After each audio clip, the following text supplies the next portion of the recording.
for the first time, the Swans are onward to victory.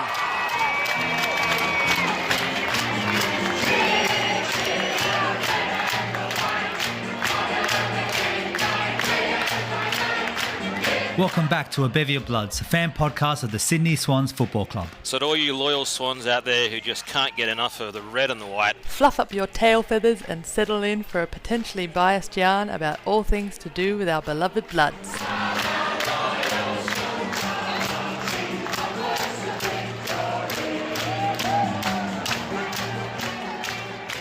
G'day there, Cygnets and Swanlings. Welcome back to A Bevy of Bloods, your place for the AFLW Sydney Swans, our beloved Sydney Swans. I'm Chris and this is Jen. That's right, you lucky loyal Swans fans. You get to listen to us for one more week. And obviously, if you like what you hear each week, be sure to give us a like and follow. But we're here to go over the weekend's game against the Melbourne Demons, the Devils. So let's get stuck in with a quick game recap. Back to you, Chris. All right, last Saturday at Casey Field for Pride Round, our beloved Swans lost to the D's by 44 points with a score of 3-3-21 to 9-11-65. Jen, we both are nursing wines. You're nursing Yes. what I can only say is a genuine schooner of whiskey to try to get us through watching that game again. What did you think? Like, tell us your first impressions of that game. I know. I've had to pour a glass after watching it back again. Quarter one, great. Exciting start for the Swans. Yep, amazing. Yeah. I was like, we're in this. We're ahead. We're up against second on the ladder. We're killing it in the first quarter. We utilised the wind, and like last week, really got that ball onto the outside, had really good run and carry. We were picking the right options. Ham was busting through. Players were playing in front. Players were locking it in to the forward 50. And I was like, oh, yeah, we're on. And then the D's came out in the second quarter and just showed why they're second on the ladder. They dominated us and they really brought the intensity, and I think it's really showing in the games against, like North and the D's and the top four, that say when they bring that pressure to the Swans, we seem to crumble. We seem to go back into that rush style footy, trying to hack it forwards, and then just affecting our decision making. That situational awareness seems to just go out the window, where we've been under pressure for 5-10 minutes in our back line. We finally get a mark and we play on. And there's no one in front of the ball for us to kick it to, or try and do that quick hands to the side. And it's like, this is not the time. You've got to take those opportunities, have a breather, let your players get in front of the ball, tick lead back, and just not be gassed. But we're doing it both ways. So if we did have the ball, everyone streamed forwards. And if it was a turnover, we had no one back behind the ball except our regular back five, maybe. Sometimes not. Like there was a moment in the third quarter, I want to say, where I paused the game. 8 Swans players had their back to the ball, trying to run back into defence. No one was looking what was happening in the ball. And Paxman just takes an uncontested mark between about 4 of our players. So it was just so frustrating, because I know we can play great football, and there were moments when we did stop and assess. Like I know Morford did in the first quarter, just like stop, pause, and then kicked it long, and it led to, I think it eventually ended in Sergeant Wilson's goal. And when we play like that, we look great. When we rush and fumble, or we always look for the corridor, no matter what, even when it's like a 3-1 deficit or a 4-1 deficit, it's a turnover, straight on the pump. When we had players on the outside, we've just got to swivel ahead. If it's not on, it's not on. You don't always have to play that style of play. What do you see? I love that breakdown. Look, a couple of notes I wanted to point out there for what you said there. I think it like Scotty Gallant's wrapped it up pretty nicely when he was everything you said there when he was kind of suggesting in the press conference at the end that really around the girls were he was basically telling the girls this is kind of finals football when the other team gets the run of it. The other team seems to just kind of have figured it out. You have to find a way to get that uncontested ball to settle the game down. To get the game playing on your terms, to not let it just constantly go on their side. And exactly what you're suggesting there, like he was basically suggesting to the girls, like, find some room, get that mark, look forward, try to find opportunity. And all I saw was what you're suggesting there, scrambling. I saw a lot of scrambling in defense. I saw, 4 players kind of, up high against a half forward that was kind of find itself with a bit of space. And, there was, 2 forwards basically outmatching somebody deeper in the forward half. And so it just seemed like we really didn't have, we weren't really prepared to kind of put that defensive plan ahead, and we just were scrambling to get it going. And I think what you're saying there is it was a bit of a mixture that we were kind of doing it to ourselves in a lot of ways. We were kind of not giving ourselves the time of day to really present going forward properly. When we were moving the ball in a decent way, I was kind of if I were to take something positive from the game, I kind of felt that when the ball did hit the ground and we had those few fleeting moments where we were able to get a run on, like Puller, I felt was pretty nice in those moments. Ham is particularly good, getting the ball off ground and then find an option on the outside and, bringing a couple of defenders into her, making a bit of noise, getting contested ball and then getting the ball on the outside. I saw a couple of fleeting moments of that and I was like, okay, maybe we can transform this game from being entirely their side of just scrambling in one-on-ones and them effectively beating us in the air and on the ground and pretty much everywhere, and then outrunning us when the ball did get in their way, and then maybe transitioning into a game where we're able to invite some of the pressure and move it aside, like you were saying. But it was such fleeting moments, and we didn't really take ownership of it. We didn't really know how to play that style of game across the ground. So, yeah, I think first impression for me was generally kind of disappointed. We've had such a nice run, a great game against Carlton, and just as you said, the D's just showed off how good they are, and that's why they're coming in second place. I don't know what else to say. Yeah, like the style of play works like it did last week against Carlton, but you've got to make that decision mid-match. If it's not working in this match, you need to change. Like you can't just keep doing the same thing and hoping. And then it was just gassing our girls. You could see that, especially at the end of the third quarter, they just looked exhausted. And you just got to know that I disagree with you a little bit. I thought our back line did really well. I thought they did their jobs mostly undersized. I think it's just when you do that ahead of the ball kind of structure. So say the Demons players got the ball, every single one of our player goes in front of them, in front of the ball. So no forward is left up in our forward 50. And then we get it and no one's there to kick to. You kind of do it to flood their space. You try and take up all the space you can. But if we're going to do that, then when we do get the ball, we have to wait. We have to wait for our forwards to get ahead, turn around, tick lead back, and we just weren't doing that. And Get it was the numbers just up. turnover. And then the Ds aren't tight because they're just setting up a wall and we can't read it as well.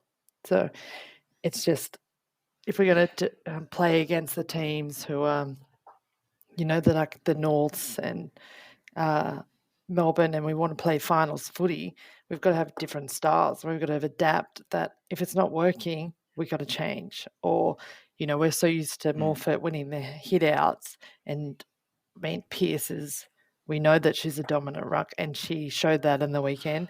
So then do we change our structure? Yeah. We can't all stream forward. If we think we've slightly got the ball, say, okay, let 2 of the 3 mids go forward. Someone's got to stay back because then otherwise chasing tail. So that was just my frustration. You called it out last week as well, I know, in terms of One of the major matchups you called out last week was actually Pierce and Morfitt. And Pierce, I can't remember the exact terminology he had, but effectively, like, a pretty pretty exciting ruck. And she was so good. They absolutely outworked Morfitt in particular in the ruck. I think they won it 31-12, and just a really convincing wins. And even the ones that Morfitt did win, it was kind of a bit of a 50-50 win. Like it wasn't entirely on our side, and they just seemed to get hands on it first. And they're just so good out of the middle. And when you go out of the middle, then, like as you said, like the ball's going to go forward, and then the whole game starts again. But we're really scrambling to kind of get a proper run on. It's probably around the midfield. I think the size of our midfield, the kind of toughness of our midfield. When we come up against North, even Adelaide, definitely Adelaide North, the D's, it just seemed that our size in the middle didn't make for a game in itself. We know the effort from TK, from Gardner is going to be high every single time they're close to the ball, all around the ball. Fantastic. There's no doubt about effort. But in terms of just the ability to outwork somebody when the ball's contested in 50-50, it seems like I'm seeing a bit of a consistent trend where we're probably being beaten there a little bit. I just want to get your take on that. Yeah, I agree with you a bit there. Like they've got massive engines, the two of them, but in terms of size, sometimes I think we get out muscled in the middle. And I think I've been saying for a couple of weeks, and you guys as well, kind of want McAvoy in and around the ball a little bit more when things like that are happening. Just Yeah. that stability, a bit more strength. She's clean on both sides of the body, can use both feet, both hands. RRD in there sometimes. She's got a bit of a oomph. I wouldn't mind seeing her in there. I don't think they should ever take TK out of there. I know she's been playing all like resting forward, No, but I agree with that. it's Yep. we lack that Hassler, the pest, when she goes out of there. Gardner's very good at reading the ball, but doesn't have the biggest purchase on her foot and a kick, whereas Ham does. I think Ham could go in there a little bit more.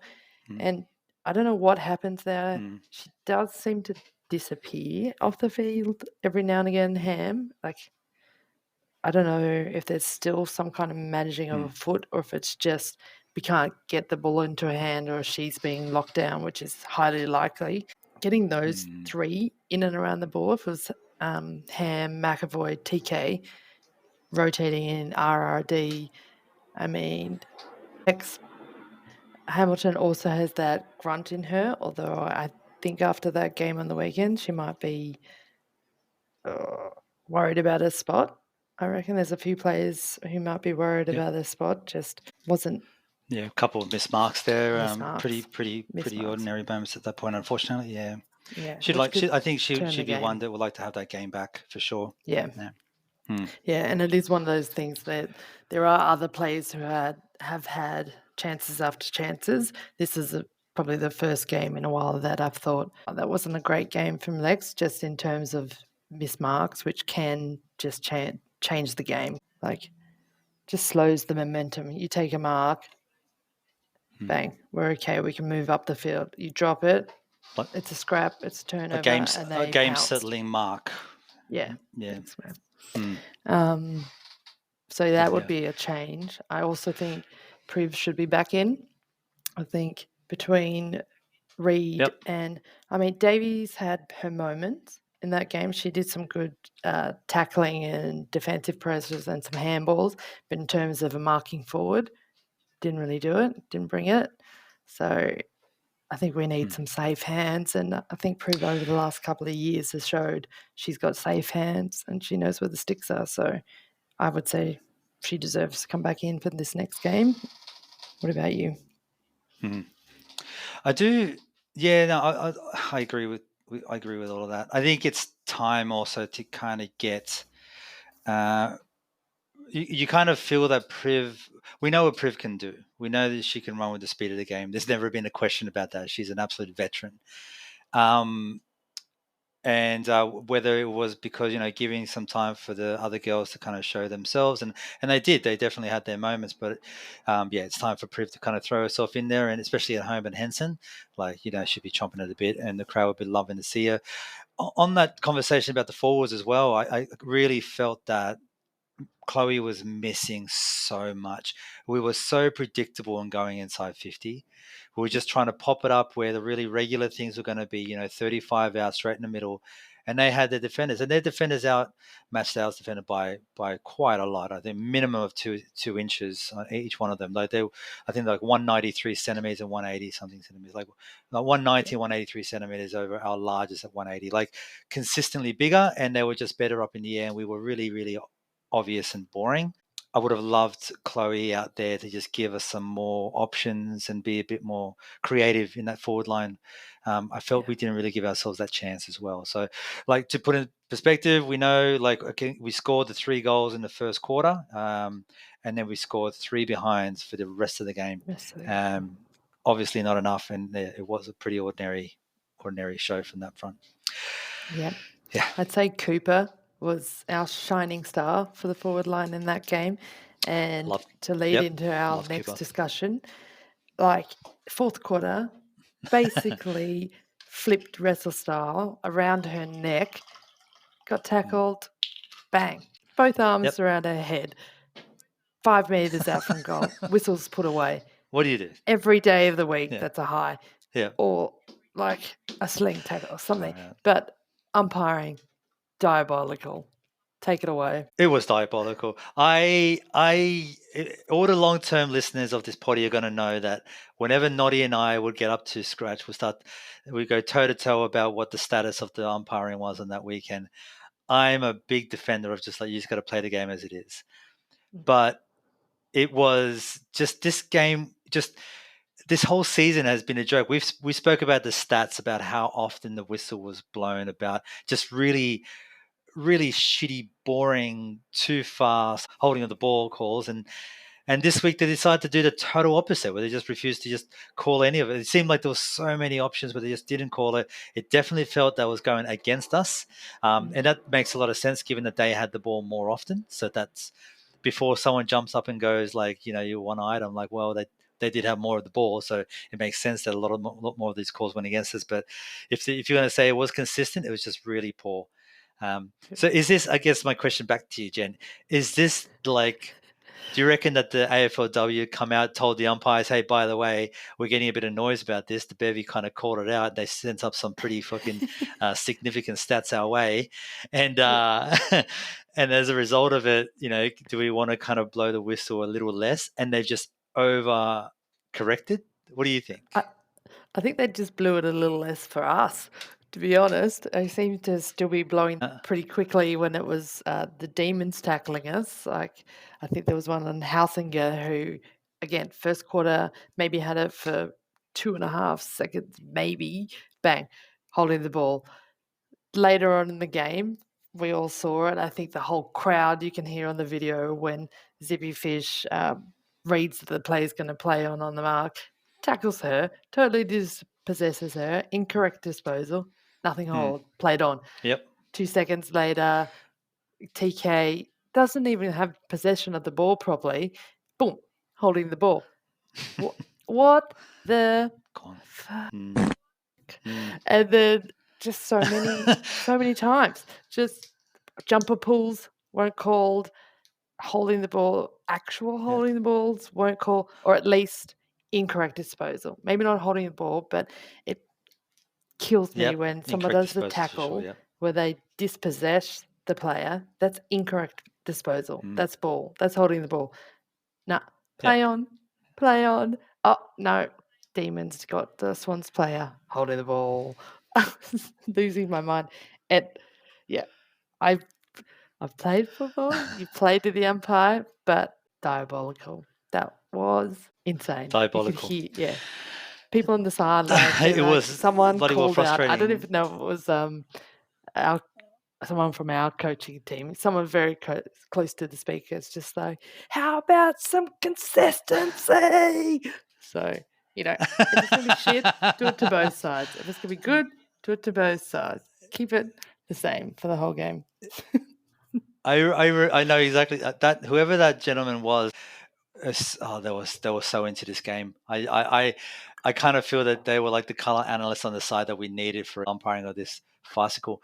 They were every single inconsistent call where for at least the first half where on the telly I'm like, what? They were basically representing exactly how I felt, but on the telly. And I just think it's amazing because the size of AFLW, you're not getting that many people to the ground. I don't know, we've got the microphone set up, but you can, if you want to yell out at a game, it's pretty easy to get that done. And this bloke was an absolute champion. So whoever that was, I agree with every one of your frustrated calls out to the umpire because it was clear as day. But yeah, no, shocker. I don't like talking about umpiring too much, but that was just so annoying. It just really took away from the game. It made the game just frustrating to watch. You didn't know which way it was going to go at any one given time. And the effort of the girls is just not rewarded, and that's what really frustrates me. Yeah, it's like it used to be if you put your head over the ball, you were rewarded. There's no reward now almost to be first to the ball. You almost want the other team to pick it up so you can tackle them to maybe get them done for holding the ball. Whereas in the past, it was like you want possession for your team, maybe hold it up. And particularly if it's like 2 seconds, it's just like ball up. It's we can go on forever. Call it quick. Like there were so many times where they were just holding the ball and there's like a maul. I'm like, this is not rugby union. And I'm sitting there going, when are they going to call it? And then it would change hands 3 times and then the call would go. I'm just like, far out. Like I just want to know, like, did that umpire ever play AFL? Like, so annoying. Well, that's the thing now. The girls are just like, well, either try and pretend that I'm getting rid of it, or they've got 2 seconds to try and get rid of it, or they just have to drop it and fumble it because they know they're going to get called holding the ball anyway. And then it's just that scrappy rucking maul and everyone's gassed. It's not the AFL we love. Anyway, it's not the AFL. Moving on. Especially not the AFLW. I want to see the ball moving. I want to see the ball going hard. I want to see the ball moving between people. I want to see it going. Like that's, to me, there's obviously there's different physical traits in the game between the men's and the women's.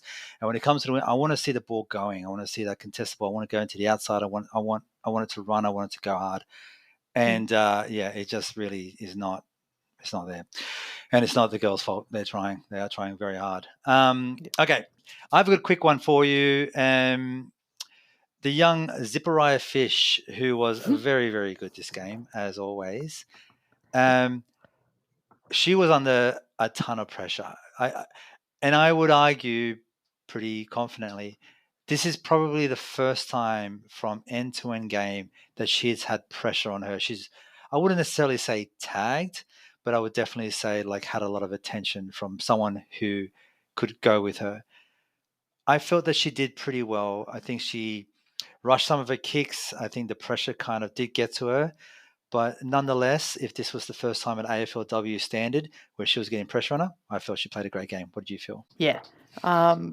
She was one of our standouts for sure. Like, and being one of our youngest players, if not the youngest players, the first week we've seen her had a few fumbles with her disposal efficiency. And I feel like as the game went on, it got better and better. She was definitely one of our playmakers. She never gives up. She's got so much speed. The amount of times you'd see her almost in the forward 50 and all of a sudden she's chasing someone down in the D50 again. Just a step. I think she deserves to be tagged. Like she deserves that kind of attention because she's such a great player, and that she still gets at least the ball in the right direction of the player. So many of the other players, they get pressure and the ball gets skew-if, and maybe it wasn't bang her cleanest kicks ever, particularly that first quarter, but it was still in the vicinity of a player, which a lot of people don't do in the bottom 8. But yeah, I love that she never goes into her shell. Like she played the full quarters. She was a shining star for that. For me, for the game. I think she's keep going, Fishy. We need you, Fishy, Zippy. Yeah. I'll put the whiskey down. Fishy, zippy. Zippy.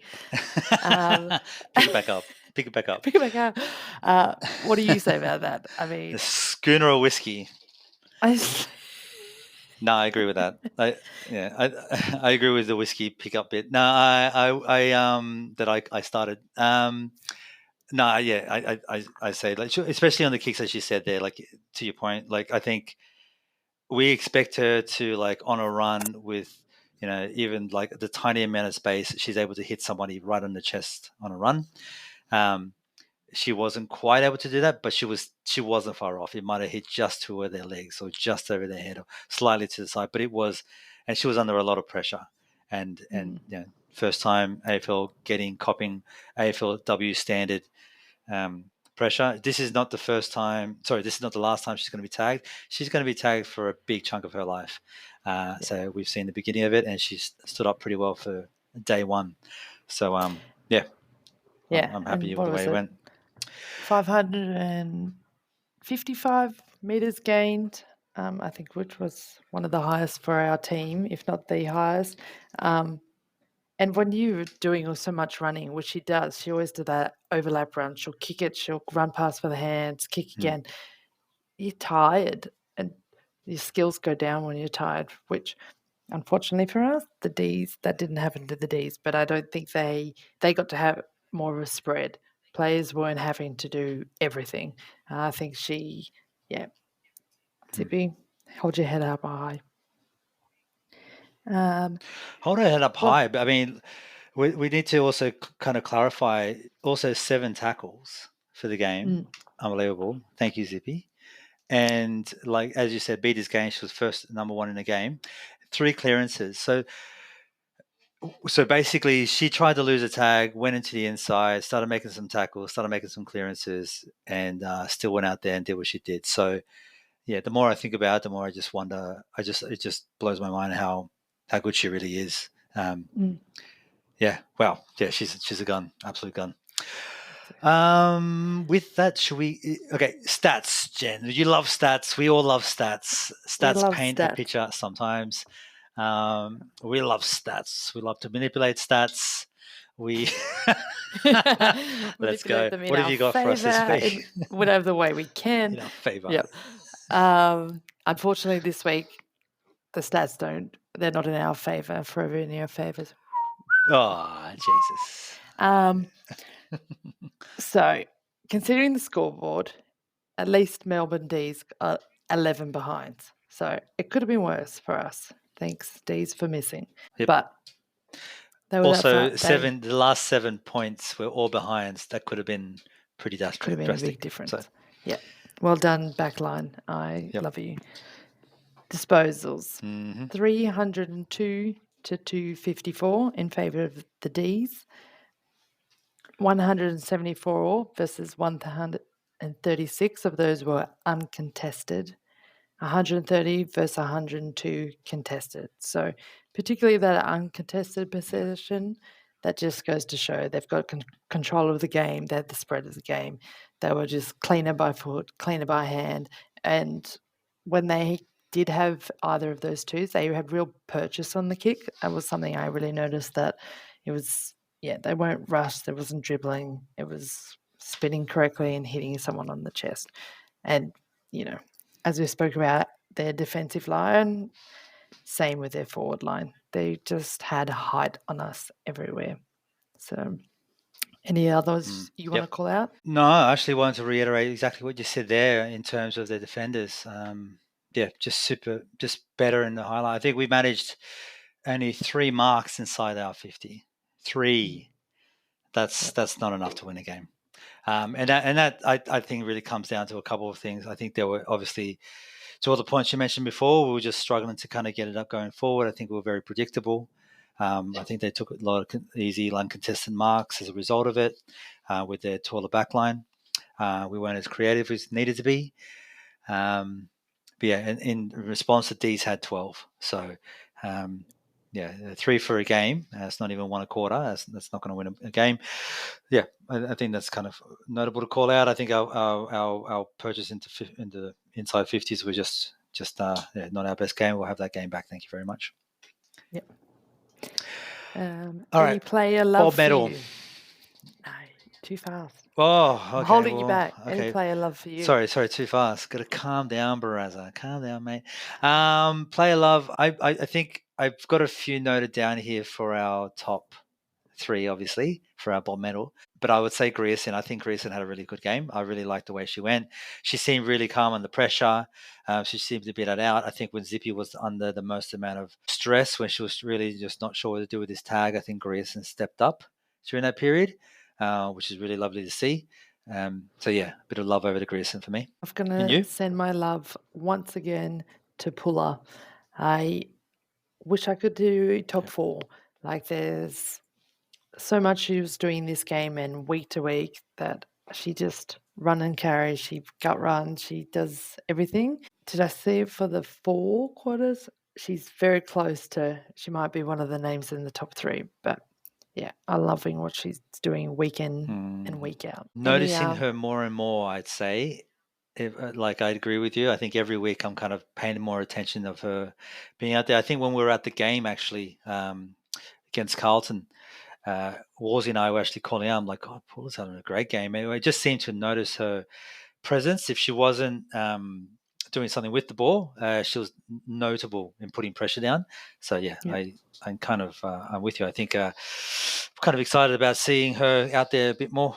She might find herself some proper legs. If we get throw Big Boy in the mix, then maybe Paula's gonna find herself some more footy.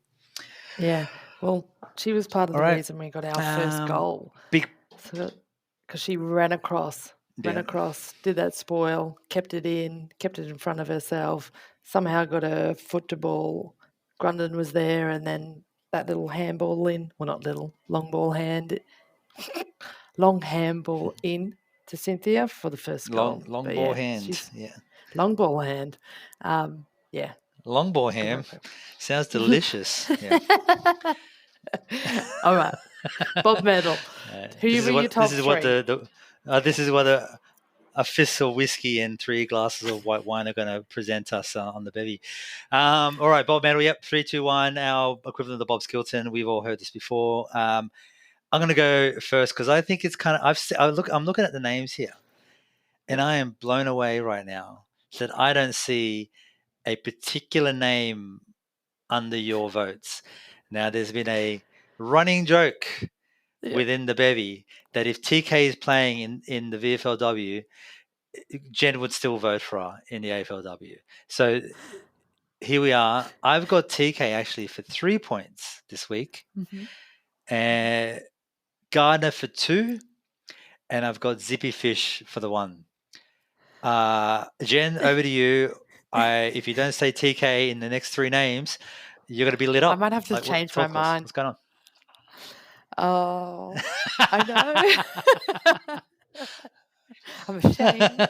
You've let yourself down. You've let the team down. But most of all, you've let TK down. She's not in my top 3. Don't let TK down. I know. I just thought, even though she's such a beast, week in, week out, it wasn't her most stellar game. It was no one's most stellar game. But I thought there were some other players around the field that really stood up and whenever they did something, they had a really great impact on the game. So my 3 points, Zippy. I said all the things earlier. Just thought she was our shining star. I've given 2 points to Cooper, even though when I looked up her stats, I was pretty shocked. She only had 6 disposal. She did have 4 tackles in the goal, but whenever she was near the ball, she did something great with it. And then just the pestering. I don't think the stats are right every week. I'm sure I saw her do more than 4 tackles, more hassling. She was 3 score involvements. I just thought whenever she was near the ball, she did something, and she did something to lock them down. And for my 1 point, I struggled here. I definitely, it was between Puller and Van Leeuwen. I thought Van Leeuwen had a really great game. Again, someone who held down the back line, played undersized, took some incredible defensive marks. I think particularly quarter 2. There's a few pack marks that she took, some great tackles, never gave a free away in the D50 and spread it wide when we needed her to. So I'm actually going to give my 1 to Van Leeuwen. Oh, fantastic. All right. Yeah. Look, I'm going to say, because of the way that we've kind of run with this voting and all the reasons that we kind of talked about earlier in the podcast, I think Zippy Fish with the 3 points makes perfect sense. So all good. Go with that one. Cooper had a great game. I agree with that. I would kind of pitch for TK, this is so funny. I'm pitching TK to TK's number 1 fan, and oh my god, it's so weird. But I feel very unusual. Let me look over the stats. Let me see. I just around the ball, the effort was always there, and I kind of suggest that across the ground, like the girls' effort was always there, and that's what you can't teach effort, right? You can teach skills, you can teach tactics, you can't teach effort, and she was there, and she was going for it. She put her head over the ball all the time. She really went into it.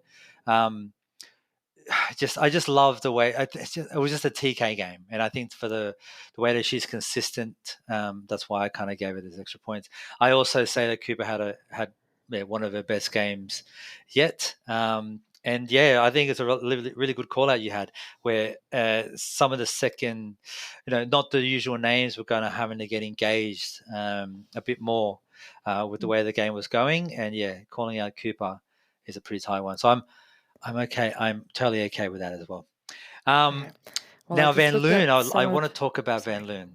Yep, go. Oh, go, please. If you're going to change your vote for TK, I'm not going to interrupt you. No, you're so right. If she's not on there, the game's worse, right? She somehow always gets the ball forward, gets it onto her boot, surge football type of player. 95% of the game she played as well, which is just crazy as a midfielder. Between her and Gardner, they're just machines. And as I said, how many tackles did she do? She already does 3 tackles. TK, come on, gal. Not enough, TK. That's it, TK. You've lost it. You've lost it. That's it. That's the one. Okay. Cooper, it is. Oh my goodness, Van Leeuwen. Actually, I wanted to bring up Van Leeuwen. I'm a big Van Leeuwen fan. I love Tarrant Van Leeuwen in the back end. I think there's something about the two of them working together. I just really like. I know I know Van Leeuwen's going to be spending a bit more time running around the ground, and Tarrant's going to be that last in defense. But there's just something about the way they work together that works really well. I love Ash's game. I think she's a bit of a little terrier. So yeah, I'd probably say this is, if not her best game. I feel she had some really good games this year, but I'd say well up there. Very happy with her. Yep. All right, well, let's lock it in. Let's say Zippy Fish for the 3 points. We say Cooper with the 2, and Van Leeuwen with the 1 point. Too good. Sorry, my eyes. All right, look, this is not she's never gonna talk to you again. Ladder implications.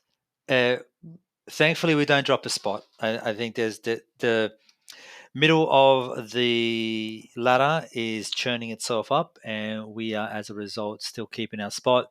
We are coming in 9th, 5-5 with a 105.2%. The games ahead, we've got the Eagles at Henson and the Bombers supposedly at home, but up there in Kosawa. So next game ahead, the Eagles, Saturday at 1 p.m, 1:05 technically, 1 p.m.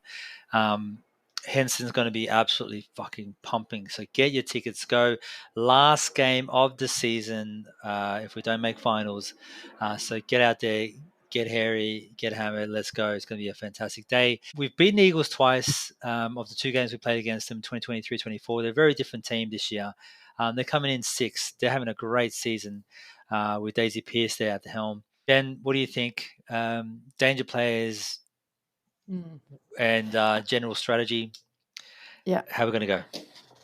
I had a little look at the last 2 games, Ella Roberts has had their highest disposals, and she's playing in the guts in the centres, along with Wakfa. She seems to be racking up the highest disposals each week.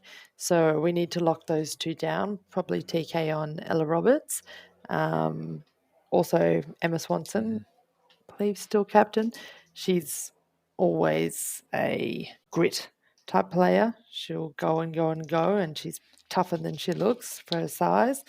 And then Lucia Painter, she's their highest goal scorer for the season. So she's quite tall. So Mitchell probably going on her and locking her down. And then hopefully, as we just said, BT and Van Loon running off either side. And hopefully we can get Zippy off the chain again. Yeah, like you said, big win over the Cats, 50-19 last week. We just got over the Cats, so I think it's going to be a pretty tight game again. I think it's one we can win, particularly with the crowd behind us at Henson Park. And I think all the things we spoke about earlier, if we can get that ball on the outside, get a run on, and play that nice clean style footy, fantastic. If it gets real pressure play, we need to play that. Whenever you get the ball, that ball is golden. Don't always play on, particularly if you've been under the pump for the last couple of minutes. Give your teammates a chance to get ahead of the ball and lead back up to you. Play corridor when it's on. You don't always have to play corridor. I think teams have figured that out. They know we want to play there, so they're just flooding the corridor. Look wider before we come in. That would be my thoughts on that.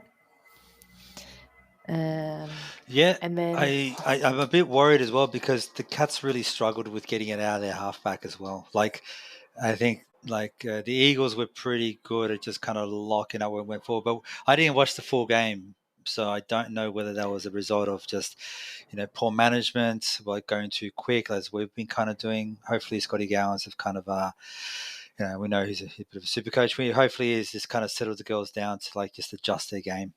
But yeah. I want to see, and particularly we had in front of a home crowd.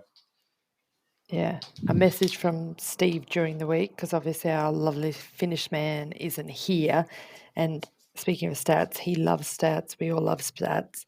He wrote down, that spot between 6, 7, and 8th. It's going to be West Coast, Adelaide, Carlton, us. We need to win the next 2 games to hopefully jump up into that 8. We need Adelaide to, what am I saying? West Coast to lose to us. Maybe if they win the next game, they'll become 7th. If Adelaide win 2, they'll become 6th. If Carlton only win 1, they're 9th. So it's all very much based on, it's what do they used to say? You shouldn't end the season hoping that your position is based off how well another team does. It should be based off how well you do. But unfortunately, we're in that position that we need other teams to lose, and we need to win 2 to get in the 8.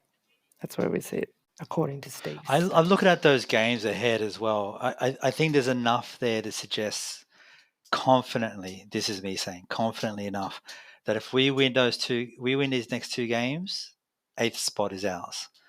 I'm calling it. So the girls got to get out there, win this week. To begin with, that's the whole season is up this week. We know that. It doesn't matter what happens ahead of us. If we do not win this week, season's finals is over. So got to get that done.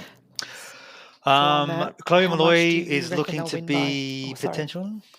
Oh, no. Okay. Predictions. I love predictions. I'm gonna say 11 again this week. I'm gonna say 18. 3 goals. Oof, I love it. I love that. I love the aggression. As I was just saying there, Hurley is still out for this week. She might be available for round 12. We've missed her so much this year. It's unbelievable. But Chloe Malloy is available for this week. Scotty Gowan's called out. So, so we do get our co-captain and number one forward back, which would be amazing. And then we just got to get it done with her. Let's see how we go. I'm back happy. Any other notable things, Jen, to wrap up for this week? No, as you said, last home game of the season. Get down there, get behind the girls. They always play well at home. They've said in the podcast we've done with them individually, they love the crowd. It boosts their game. So let's go support our Bloods. That's it. All right. Well, that wraps up the potty. As Jen said, get out there to Henson. Otherwise, stuff you. It's going to be a great game. We got to win. Get behind the girls. Crazy. Too much. Until then, up the Bloods. And can't you Swannies? And you Swannies.